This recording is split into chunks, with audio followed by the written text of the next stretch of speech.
Welcome back, part 5 of your newborn and NICU unit. In this section, we go over newborn assessment, but we've gone over so much of this already that I'm really going to just fly right through it. You want to begin your detailed newborn assessment with a quick overall visual of the baby. Make sure you note their resting posture.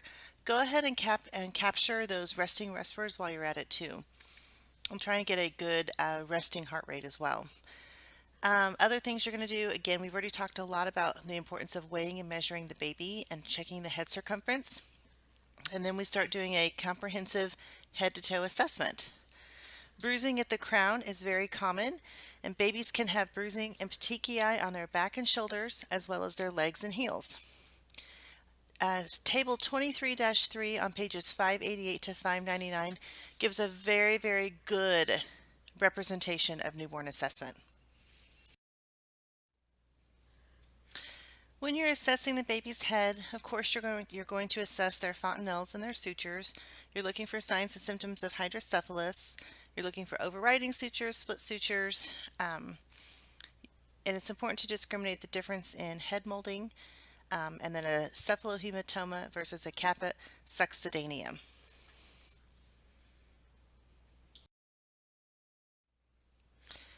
When you're assessing the skin for acrocyanosis, modeling erythema toxicum, which is that newborn rash we've already talked about, all those other things. You also examine them and you're looking for petechiae and any kind of forceps marks. Also assessing them for bruising, you always want to note the location and the amount.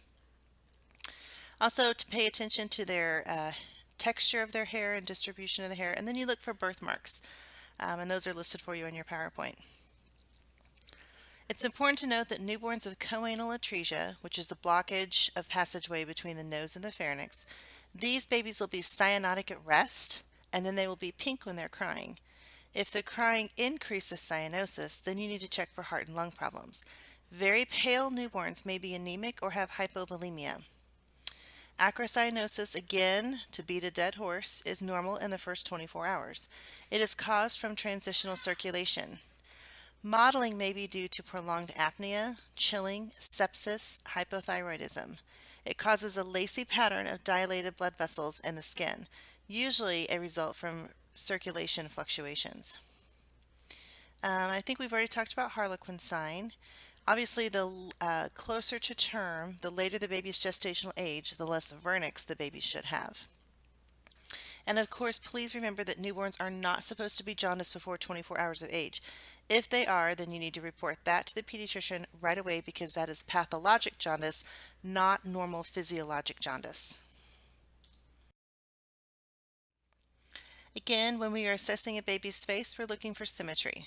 So many things in our newborn assessment is all about symmetry. If there was abnormalities such as a recessed chin or a broad flattened nose, you're also checking for facial paralysis. These are things that we would want to document and note and make sure we point out to the pediatrician. Eyelids are usually edematous after birth from the actual birth itself. Recall that there is a lot of head compression and face smashing in the process of birth, so edema results. Sometimes erythromycin eye ointment can cause some eye drainage, but if that is the cause, it will clear up within a few hours after application. Otherwise, the cause of the yellow-green eye goo can be from gonorrhea, chlamydia, staph, or any other gram-negative bacteria. Onset for infectious eye stuff is usually on the second day. Babies will usually blink in sudden bright lights. If you want to get a baby to open their eyes, either turn down the lights or shade their eyes, and then you can check them.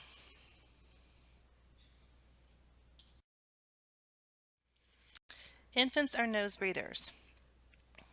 They remove obstructions by sneezing. New babies sneeze a lot. They don't have a cold, they're not sick. That's just their mechanism of getting all those birth fluids and all the birth goo out. To assess nasal patency, how do you think you would do that? Easy. You can drop an NG tube, and if it goes down, then you know their nose is patent. It's also interesting to note that babies can smell once their nasal passages are cleared. Babies will turn their head towards the smell of milk, whether it's breast milk or formula. They also react to yucky smells such as alcohol hand gel. by turning away or by blinking and desatting.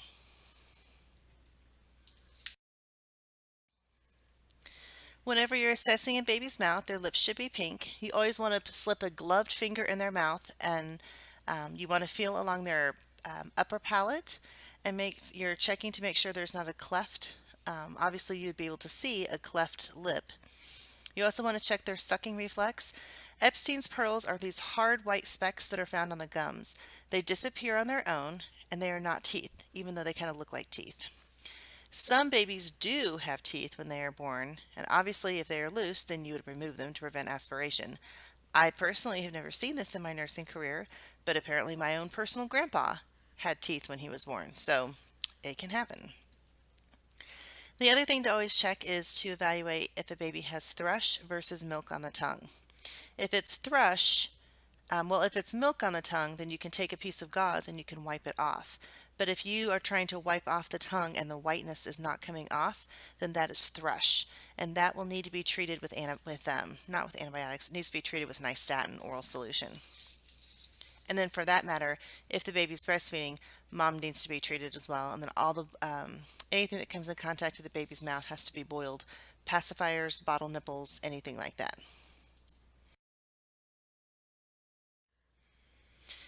Whenever you're looking at ears, we've already talked about checking the cartilage status, but you also want to examine the ears for their position. Low set ears can be a characteristic of Down syndrome and other genetic syndromes. It usually means that things are not okay. These pictures show you that the top of the ear should be parallel to the inner and the outer canthus of the eye, corners of the eye basically. So when you draw a straight line, they should be even. If they're not, then that means the ears are low set. If babies have any skin tags or sinus pits or anything else around their ear, sometimes that can be indicative of hearing damage, but not always. Plenty of babies have had sinus pits and they're around their ears, and then their hearing is fine. So it's just something to note and check. And all babies should receive a hearing screen before discharge. It's important to note that after the first cry, fluid from the inner ear is absorbed, so hearing is much improved after that. You'll want to inspect the neck for masses, webbing, and their range of motion. You always want to make sure the baby is able to turn their head from side to side. You can assess the Moro reflex. You also want to feel along the clavicles, feel for any crepitus to make sure there's no fractured clavicles. This is especially important in larger babies. If a baby has a fractured clavicle, they generally won't move the affected side. The Moro reflex will only be on the unaffected side. You're also looking for equal movement or motor activity of the arms. Always examine the baby's chest for the presence of any extra nipples, prominent xiphoid process, breast hypertrophy, and you always want to look for symmetrical chest expansion when babies are breathing. It is normal for babies to have a slightly engorged breast by day 3 due to mom's hormonal influence, and that may last up to 2 weeks. Baby's cries should be loud and lusty. If it's a particularly high-pitched cry that just kind of makes your toes curl and makes you just kind of want to close your eyes for a minute, that is not normal. A high-pitched continuous cry is common among babies who are withdrawing from drugs. Again, when you're assessing heart rate and rhythm, you'll have to auscultate that. You want to listen and see if you can hear a murmur. It's very hard, kind of tricky to hear baby murmurs until you've heard the very first one. Think about how noisy a dishwasher can be.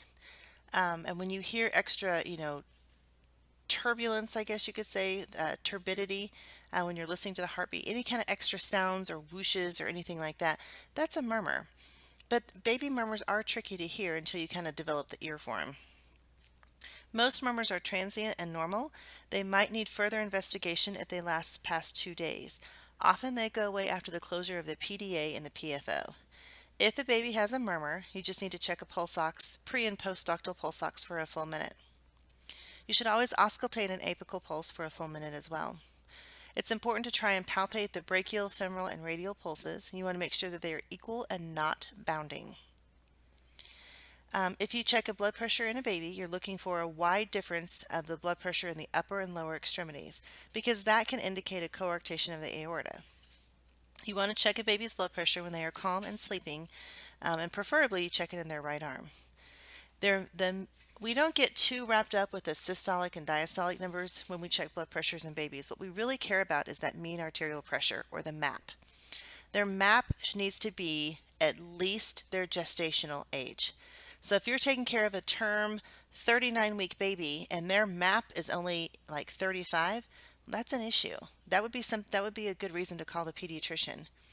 But if you're taking care of a 39-week gestation baby and their MAP is 42, that's perfectly fine because it has to be at least the gestational age or greater.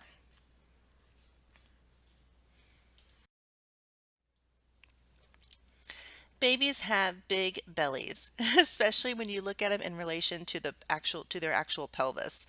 Make sure you note you're looking for any kind of umbilical hernia. The baby in this picture, obviously the cord has fallen off, but they have a very prominent umbilical hernia. Make sure you note any discharge or oozing from the cord. You shouldn't have any. Make sure you auscultate the abdomen for bowel sounds. It's kind of funny because as a nurse, you're used to auscultating, heart sounds, breast sounds, and then having to move to the belly. However, when you are working with babies, they have such a small central cavity, so to speak, of their body that oftentimes you can listen to heart sounds and you can listen to at least half of their lung sounds, and you can usually hear bowel sounds all without even moving your stethoscope.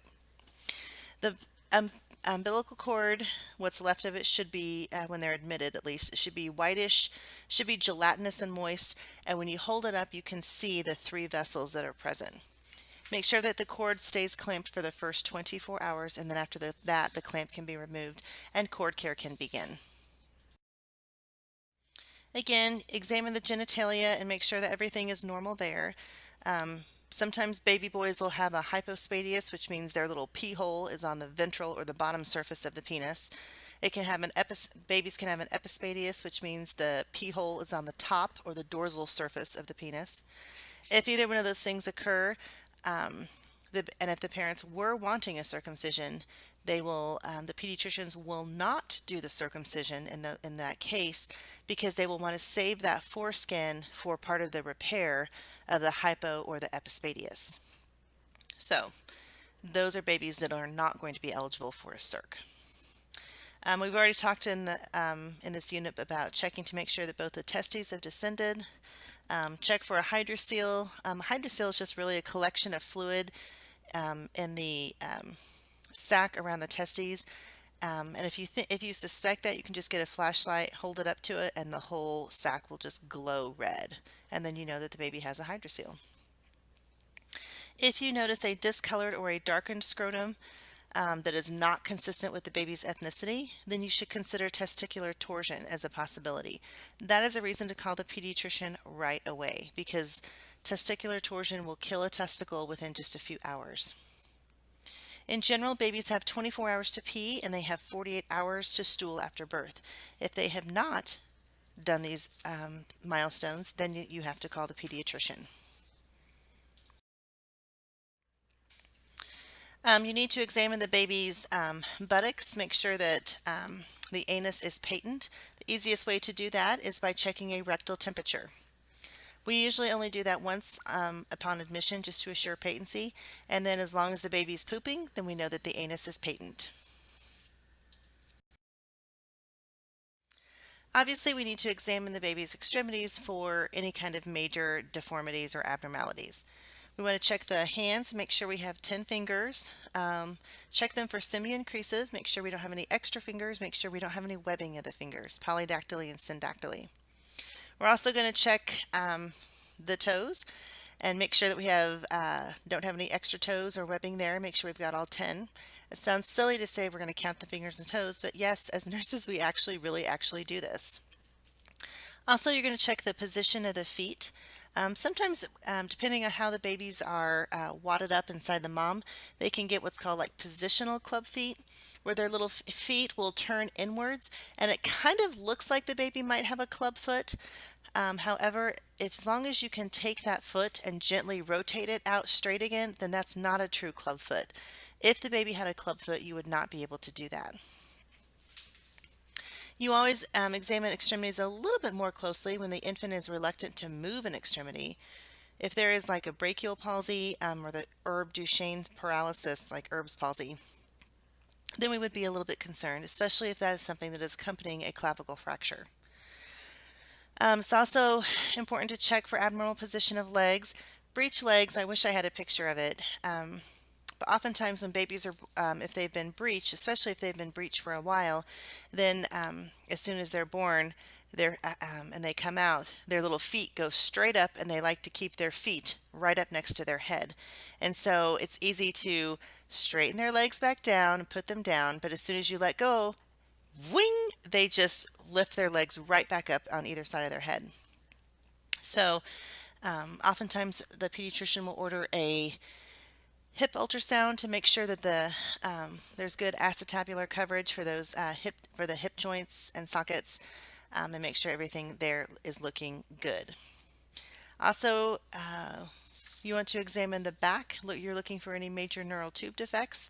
Look for any kind of like tuft of hair at the base or caudal dimple. As far as checking for hip clicks and clunks, there's something called Barlow's maneuver and Ortolani's maneuver. Nurses used to do these things, and babies would lay down flat, and then nurses would adduct the hips, and then they would abduct the hips. However, a lot of pediatricians are now doing this, and so this is kind of going away from the nursing role.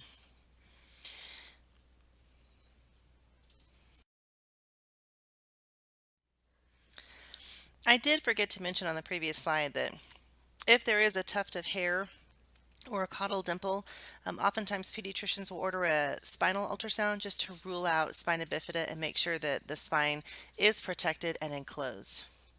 There is a fantastic assessment guide in your book that starts on page 588 to 599.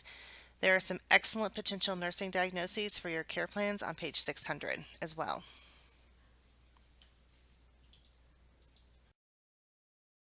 So what is your role as the nurse? Your role is to know what is normal so that you can recognize when things are not normal and act appropriately. So I've included a short list of things that are not normal that you would want to make sure that you either assessed further or and probably called the pediatrician about right away.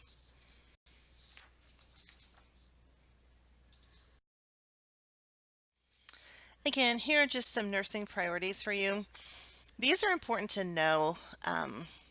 And I hesitated to put this slide in here, and then I thought, no, I really want to stress and make sure you guys understand what your nursing priorities are. Airway maintenance is a huge one, huge. Maintaining oxygenation, maintaining body temperature, making sure that the eye prophylaxis and vitamin K shot are given, and then promote infant parenting bonding. These are some of your major nursing priorities for the newborn when they're in the hospital. So this is just a short list of some possible nursing diagnoses that you could use for babies when they are admitted to the nursery or to the mother-baby floor, and you can read through those. So often I get questions from nursing students who say, I have a term healthy baby. What kind of nursing diagnosis? There's nothing wrong with them. So what kind of nursing diagnosis do I assign to them? This is just another short list of some nursing diagnoses that will apply and that usually work to, your hospital babies. And here are just some more daily care types of nursing diagnoses. These are just designed to help you guys with your care plans. And this concludes part 5 of your newborn NICU unit.